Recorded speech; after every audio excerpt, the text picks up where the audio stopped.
Magandang hapon mga idol. Dito po tayo sa Sitio Tafal, Barangay Ned, Lake Cebu, South Cotabato. Kasama natin si Sir Japet Alba mga idol. At saka alamin po natin ngayon mga idol kung ano yung mga malakasang diskarte niya po mga idol para mapabunga ng napakarami yung kamatis niya po mga idol. Oh. Ay grabe naman talaga oh. Ayan, ito yung makikita natin pero dito sa pinakaloob-looban sobrang dami dahil may mga diskarte po sila mga idol. Alamin po natin. And ngayon po, isi-share po ni Sir Japet. Sir Japet, ano ba talaga ang pinaka recommendation mo, masasabi mo, at saka expert tips mo sa pag-aalaga ng kamatis? Sa pag-aalaga ng kamatis, yung masasabi ko talaga sa talbos. Number one, sa talbos tayo. Ang sikreto dyan is foliar lang. No?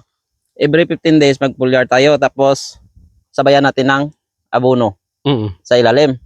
Para yung epekto niya is magkatawag ito? Mag-combine sila. Magkasalubong. Magkasalubong sila. So, ang epekto ng abono at saka foliar, maging ganito yung bunga. Kasi hindi tayo late. Tapos dapat sakto talaga yung pag-apply ng abono at saka foliar. Hindi sobra, hindi kulang. Dapat sakto lang. Ayun. So, syempre, medyo blind tayo doon. Alamin po natin kung ano yung abono mong nilalagay dito, ano yung interval, at saka ano yung foliar mong nilalagay dito sa may udlot. Okay, yung foliar muna tayo.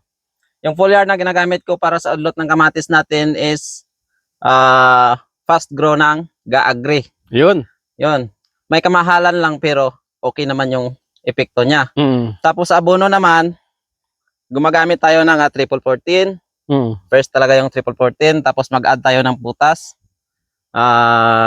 Mag-add din tayo ulit ng nitrogen. Ang ginagamit ko ng nitrogen is tawag ito urea. Yun yung ginagamit ko, kinukumbine ko po yan, tapos nilalagay dito sa gilid ng kamatis. Same dosage yung combine, ano po, isang sako urea, Opo, isang same sako dosage po siya. triple, isang sako potash. Opo, same dosage, tapos back to back yung pag-abono. Abono ka dito, abono ka rin dito.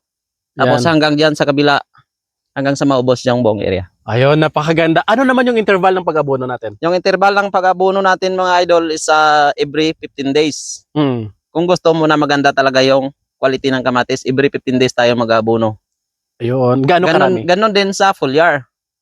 Sa akin kasi, sa 5,000 na puno ng kamatis, yung ginagamit ko na abono, i-combine ko yung isang sako na triple, isang sako na putas, tapos may urea, combine ko yan. Tapos, yung magamit ko dyan, 2 sako at kalahati lang. Yung sa ilang punuan?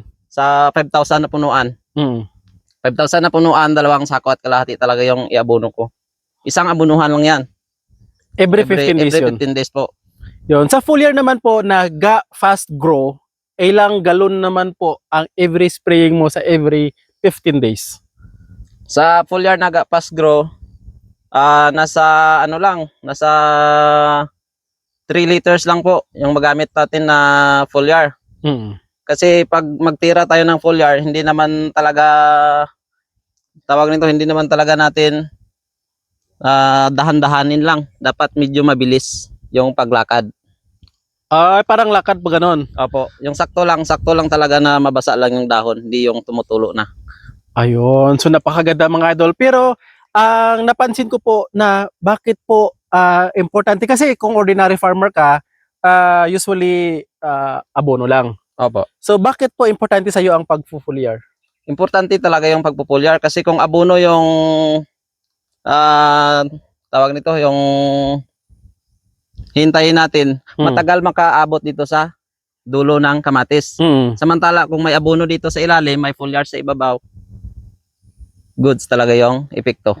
Sa lubong? Yes, sa lubong talaga. Ayun, sana po marami kayong natutunan mga idol. Hindi lang yun mga idol. Yun pa lang is, sikreto pa lang yun sa bunga.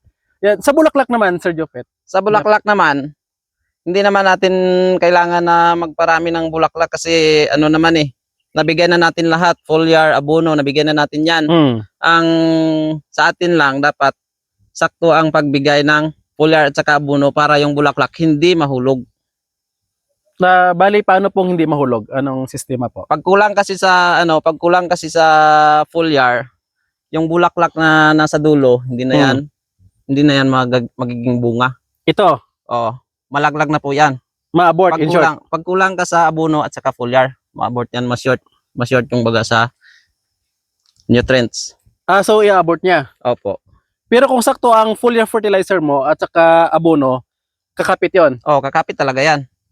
Pero may mga diskarte ba na papadami ka ng bulaklak or given na dadami talaga ang bulaklak ng kamatis, yun nga lang sa labanan na lang sa pagkapit ang bunga? Opo, labanan na lang po sa pagkapit ng ang bunga kasi nga doon tayo sa foliar ng nagbe-base. Kung may foliar tayo at saka abono, mas okay yung impact ng dalawang kombinasyon. Ayun, so ganun na gets ko na mga idol. Meaning, yung pagbulaklak ng kamatis, constant. Opo, constant po yan. Every node, halimbawa lang may lalabas talagang bulaklak. Opo. Ang gagawin mo na lang na function mo or role mo is bibigyan siya ng nutrients like foliar at saka abono para yung dulo niya hindi malaglag. Opo. Kasi kung kulang siya, ma-abort. Opo. And then, hindi magiging ganito. Tingnan natin ulit mga idol. Ganito yung bunga. Hindi magiging ganito. Video focus tayo dito. Ito siya. Ang dami kasi. Ito ang dami pa mga idol Yan. So, hindi ko alam kung paano siya nagkasunod-sunod. Sobrang dami. 1, 2, 3, 4, 5. Pwede ba natin mabilang? Pwede yan. 1, 2, 3, 4, 5, 6. Ito sa likod. 7, 8, 9, 10, 11. Uy, 12. Isang dosina. Tapos may dahon pa sa dulo ng bulaklak. Dahon. Bunga. Opo, ganyan po talaga yan eh. Tapos ganun din. Ay, ito ata ang pinakamarami. Imagine mo. Ay, ito, tingnan niyo mga idol ha. Pwede ba nating magalaw? Pwede na. Pailalim. Opo. Ito ha. Okay lang ba? Ito is isang sanga ba to? Dalawa. Baka magka-combine Bali sila. Ito ang isang sanga lang siya. sanga, ilabas natin yung isa. Sige. Ito yung mga idol ha, para makita nyo po in detailed sa mga nangyayari talaga sa totoong buhay na kamatis. Okay. May nalaglag na isa. +1. Ito mga idol, ito, makita ba boss? Ito is isang sanga para sa bunga. Ito yung kayang stem. Iliban pa yan dyan sa ilalim kasi isang puno lang to eh. So sa isang sanga niya, 1, 2, 3, 4, 5, 6, 7, 8, 9, 10, 11, 12, 13, 14, 15, 16, 17, 18, 19 ito. So bonus na tong dalawa. So kulang-kulang 20 sa isang sanga pa lang yon. So kaya importante na balance yung nutrients sa granular fertilizer at saka yung sa foliar fertilizer sa taas para lahat ng ito wala talagang may ma-abort. Later on, lalaki pa ba ito? Hindi na to lalaki, hindi na to makahabol. Pero at least hindi siya na-abort, no? Opo, hindi na-abort. Ito lang yung na-abort, yung nasa pinakamadulo. Ito lang, no? At saka ito. Oh, Tatlo. yan. Pero, hindi ka nalugi. Hindi naman lugi. So, sana naintindihan niyo po mga idol, kapag kinulang po kayo ng foliar at saka abono na nutrients, hindi ganito lahat. Opo. Kadami. Kasi iba pa to. Ito mga idol, iba pa yung sa ilalim. Meron pa sa ilalim. Isang punuan lang to ha. Isang punuan lang. Saka may dahon pa yan. Ito pa, iba pa ito. Matakpan kasi siya no. Tsaka ito pa. Hanggang dito pa sa may pinakataas niya. Tapos may bulaklak pa na sumusunod. Ayun. Sir Japet, ano ba ang sa tingin mo maliban sa foliar at saka sa granular fertilizer ang nakakaapekto na malaglag or maabort yung mga bulaklak? Hindi magiging bunga. Yung nakakaapekto na mga gamot, number 1 is fungicide. Pag sobra tayo sa mixing ng fungicide, yung epekto niya masusunog ang dahon at saka bulaklak. Tapos, pangalawa, insecticide. Ganon pa rin. Pag sobra yung mixing rate natin sa isang knapsack sprayer, masunog pa rin yung dahon at saka yung bulak, malaglag yan lahat. Yan so, even kompleto ka ng nutrients foliar, ma-abort pa rin siya? Opo. Kasi sunog siya? Opo, sunog siya eh. Overdose kumbaga. So dapat kung ilan yung recommended dose ng foliar, ng insecticide at ng fungicide, yun ang yung susundin. Opo, yun yung susundin natin. Kasi meron namang label yung every liters ng insecticide at saka fungicide. Liquid man yan o powder, may label talaga yan. Yun yung sundin natin. Ayun. So sana po, tandaan nyo po yan mga idol ha. Hindi pwedeng mixing. Sa bagay, kung sa katagalan, malalaman din nila kagaya mo, na masusunog pala, no? Pero ngayon pa lang is dapat sundin nyo na po kasi siyempre baka halimbawa naka-encounter ng whiteflies. Hindi na matay ng 10 ml lang before ng insecticide, 20 ml para Oo. mapatay. Yun, ang Patay, pati ending, kamatis. ang udlot at saka bulaklak, sunog. Opo. Patay nga yung insekto, pero malaking losses sa bunga. Opo, malaki po talaga. Kasi yung tulad nito, Mm. bumubuelo pa yan eh. Bumubuelo pa, tingnan nyo, daming bulaklak. Oh. Mm. Pag nasunog yan, hanggang dito na lang yung harvest mo. Yung nagiging Ay. ganito kalaki, okay na Oh. yan. Makarecover yan, pero Mm. yung bulaklak hindi na. Malaglag yan. So, ang resulta, kunti na lang yung bungang matira sa'yo. Wala Yung nang to bulaklak follow. wala nang to follow. So palyado ang maging Palyado, nakadepende na Literal. naman tayo sa sa diskarte. mm. Kung masunog man yan, depende sa planters kung kaya pa ba niyang ipa-grow ulit. Oy. Ay, napansin ko lang mga idol, itong pinakadulo niya po mga idol, hanggang dito na rin yung bulaklak. Opo, Tataas pa rin ba yan? Or Tataas hanggang pa dyan yan. lang siya? tataas pa yan. Tulad nito, may bulaklak. May bulaklak siya. Dito tayo, boss. Tingnan niyo May bulaklak no, dalawang dalawang tangkay Kabila, bulaklak. kabilaan. Ito, lalaki pa to. Ito yung magiging follower niya na naman. Pataas. Magbibigay na naman ng bulaklak ito. Oy. Yan yung Saglit ng lang. kamatis. Hindi lang pala stem niya to. Hindi lang yan stem kasi mag-iwan ng bunga yan, mag-iwan ng bunga. Oh. Tulad nito. Tulad nito Oh. Nag-iwan siya ng bunga no. Oh. Nag-iwan ng bunga. Oh. Tapos mayroong sanga na naman dito. Mag-iwan na naman siya ng bunga. Bunga. Bunga, sanga na naman. Tapos bunga ulit. O bunga ulit. Tuloy-tuloy. Tuloy-tuloy po yan. Hanggang healthy pa. Yes. O yan. Nakadepende lang po sa pag-aalaga natin. Sa mga insekto, wala siyang affected, hindi siya apektado ang mga bulaklak, mga ganyan. Hindi naman maapektuhan ng insekto itong bulaklak kasi karaniwan na insekto na umatake is whiteflies, nasa dahon lang. Mm. Kasi kung makikita nyo, tulad nito dito, kulubot yung kulubot yung dahon, 'di ba? Oo. Pero yung bunga nandyan. Sa atin pa hindi na epektuhan yung Bunga. So, meaning, okay lang may insekto at saka magkulot yung kamatis? Okay lang may insekto pero kailangan rin natin na mapuksa yung insekto Oo. para mas matibay. Kung walang insekto, walang punggos, mas okay yung harvest. Ayan. Kasi nga na-mention nga ni Sir Japit mga idol, unlike sa atsal, kapag nagkulot yung dahon, reject yung bunga kasi Oo. kulot din. Opo, reject. But sa kamatis, kahit kulot yung dahon, bilog pa rin yung bunga. Opo, tulad dito, bilog pa rin, di ba? Ayun. Tingnan niyo. Ito mga idol. Kulubot na yan. Kulubot na Oo, yung dahon, ito. pero yung bunga bilog pa rin. Oo. Pero medyo konti lang ang bunga pala, compare Opo. doon sa kabila na ito, mga idol, na healthy. Opo. Ayan. Pwede ba natin maikot hanggang doon, Sir Pwede, Japet? pwede. Yan. At saka, syempre, mga idol, itatanong din natin kung may mga diskarte pa rin ba siya. Maliban doon sa foliar, Sir Japet, at saka sa granular fertilizer, ganun din yung sa overdose ng spraying na insecticide at saka fungicide para malagaan yung bulaklak. Baka may iba pa kayong diskarte dito. Kung sa diskarte, para sa akin, Oh. ang kamatis na ito is hindi pantay sa pagtanim. No, Oo. hindi pantay, mayroong mataas, mayroong mababa. Oo. So, yung diskarte ko, tinumba ko yan lahat. Tinumba ko ito lahat. Lahat ito. Tinumba ko, tapos pinatabunan. So, ito na yung resulta. Meaning pinadapa. Pinadapa ko siya.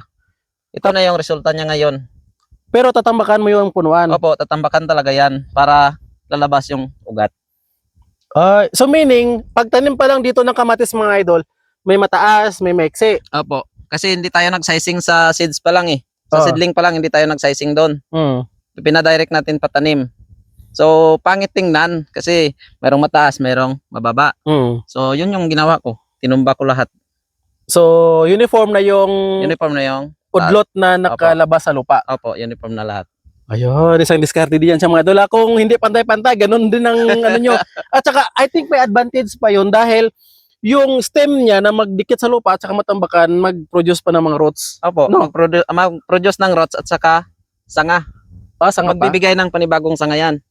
So, kapag isang natumba. punuan, marami ng Maraming sanga. maraming sanga, maraming ugat. Maraming ugat rin. Ang ending maganda. Oh. Ang laki ng mga idol, Tingnan niyo po. Ito is, anong variety nga ito, sir? Diamante F1. Parang avatar na kalaki, Ay, ito, tingnan niyo, No? Malaki na siya, Yan, punta tayo doon. Dahil, Marami pong isi-share si Sir Japet sa atin. Ito mga idol. Oh, parang avatar lang oh. Grabe oh. Ito pa oh, pangmalakasan talaga ng mga kamatis oh. Daming bunga. Kahit kulot na yung dito niya, oh, dami pa rin bunga no. So dito, ito naman itatanong natin mga idol. Bakit ang linis dito? Parang anong ginawa mo dito, Sir Japet? Yung ginawa ko dito, gumamit ako ng herbicide. So mayroon tayong pwedeng pagpipilian ng mga herbicide. Kung sa long leaves tayo mag-base, meron tayong one side. Oo. Kung gusto mo na isang spray lang, doon tayo sa Basta or Tickborn. Mm. Yun yung gagamitin natin. Kasi lahat ng damo, patay talaga yan pag Tickborn yung Ito yung tinira mo dito. tira natin. Opo. Ayan, ang ganda. Hanggang dito pa mga idol. Punta tayo dito. Ang linis oh. Swerte ngayon dahil umulan. Ilang araw ba walang ulan dito, sir? Nasa 1 week na. 1 May week get. na walang ulan dito sa amin. Ay, grabe ano. Pero So ngayon medyo basa. umulan, so blissful. 'Di ba? Ayan, ang ganda. So isang bundok po talaga ito mga idol ng kamatis. Wala po kasi tayong drone pero kung makita po ito hanggang ibang stage na ito ng Oh, kamatis. ibang stage yan. Pangalawang stage yan. Dito na Yun naman yung tayo ulit pangatlo. mga idol. Doon yung pang-apat. Hanggang mga apat pa na stage. Yun yung pang-apat. Bloody rice pala to. Bloody rice to mga idol kasi yun yung ang nangyari. 'Di ba mababa yung presyo. Oo. Tinanim natin yung matataas na kamatis na seedling. Tinanim natin. Mm. Iniwan yung mga mabababa. So pinalaki naman natin tapos nilipat na naman dito. Tapos yung maliliit na maliit talaga, Mm. iniwan na naman, pinataba at saka tinanim naman doon sa baba. Yun yung last na stage. Tama ba? Oh, yan. Yan. So, dito tayo mga idol. Pasok na naman ulit tayo dito. Hanggang doon. Abutin po natin hanggang doon. Dito naman po, dito naman tayo. Dami na naman bunga dito. Grabe. Hindi mo lang alam kung gaano karami yung bunga. Sige, sir, dyan ka lang daan. Ito, oh. Grabe. Isang punuan lang to ba? Sir, sa experience ni Sir Japet, sa isang puno, more or less, kung ganito kaganda ang pagbunga ng kamatis, mga ilang kilo ang makuha natin? Isang punuan, more or less. Sa isang punuan, okay na sa akin yung 5 kilo. 5 kilos. Opo, okay na yan. Mga kailang harvest ka dyan? Hanggang sa mamatayan, makakuha talaga tayo ng 5 kilos. Pinakamababa na kilo na yan. Sa experience nyo? Opo. Sa experience ko, Oo. nakakuha na ako ng 7 kilos eh. Sa isang puno? Dati, opo. Sa isang kilo, sa isang puno lang yan. Oh. Basta itumba natin yung kamatis, mas maraming bunga, mas maraming sanga, mas maraming bunga Kapag tinumba. kapag itinumba natin. Ayan. So, ganun po mga idol. Medyo na-curious ako. Sa isang sanga siguro, isang ganito. Abot ba to ng 1 kilo? Pag ito, na harvest natin? Kulang-kulang, no? Kulang-kulang 1 kilo yan. So, kailangan natin siguro mga 10 ganito. Oh. Tapos Hanggang tuloy-tuloy matapos. naman eh. Tuloy-tuloy naman siya. Oh. Yun lang dapat, hindi tayo ma-short sa pagbigay ng pagkain sa kanya. Ano mangyayari kung halimbawa ma-short tayo ng... Pag ma-short tayo sa foliar or abono, Oh. mag-off na to. Hindi na to bibigay ng panibagong sanga. Hindi na to sa sanga, hindi to magbigay ng sanga na para mag-iwan na naman ng bunga. So, Mag-off na. so meaning, mag-stop na siya? O, mag-stop na po yan. Ay! Yan yung advantage ng kamatis. Kasi yung kamatis, Oo. hindi naman kailangan na marami talaga yung abono. Kailangan lang natin saktong pagpakain lang. Huwag yung sobra, wag yung kulang. Kung sobra, ganyan. anong mangyayari kung sobra-sobra sa abono? Kung sobra, hindi naman nagbigay ng ganito kadaming bunga pag sobra yung abono. Kasi nakafocus yan sa dahon pag sobra. Abono, foliar, pag sobra yan, dahon lang yung papatabain niya. Ay, ganun. Medyo na-curious ako. Kasi ang pagkakaintindi ko lang, no, kung kamatis lang, kasi kung may bunga, magre-rest muna siya, tapos pupokus sa bunga, like sa parang atsal ba? Oo. And then, after that, mag-uudlot na naman, bubulaklak na naman. Oo. So, meaning, from nagbulaklak siya, bulaklak, diretso-diretso bulaklak hanggang walang katapusan. Opo, tuloy-tuloy talaga yan. So, paano siya mag-stop? Anong, sa katandaan na lang Sa talaga? katandaan na lang, tapos nasa may-ari talaga. May-ari ng kamatis kasi pag pag tinatamad ka na mag-maintain, Oo. yung mangyayari is mag-off na to, mamamatay na tong kamatis. Halimbawa kung magmura ang presyo or Pag magmura yung presyo, yung may-ari niyan tinatamad na. ah, So mag-off yung kamatis. Ang mangyari, masunog lahat ng dahon. Wala ka nang makitang dahon na buhay. Maging itim to lahat. Oh, ganun nga, So no? hindi na yan tatalbos kasi Tapos, wala nang dahon eh. Maliit na yung bunga. O maliliit ng bunga. At Yan yung least, importante. may another knowledge po tayo mga idol. Pero dito naman tayo sa tying. May ano ba dito? May effect ba ito siya sa pagbunga or pagtaas ng kamatis? Mayroon talaga kasi pag walang tying, yung kamatis natin ay dadapa. No? Babalik talaga sa lupa. Mm. Kasi ito pag hindi natin to matayingan, mababali ito. Dito tayo. Maputol. Maputol to. Pababa. Pag lumaki na tong bunga, maputol yan. Babalik sa ilalim. So hindi na to sasanga. Oo.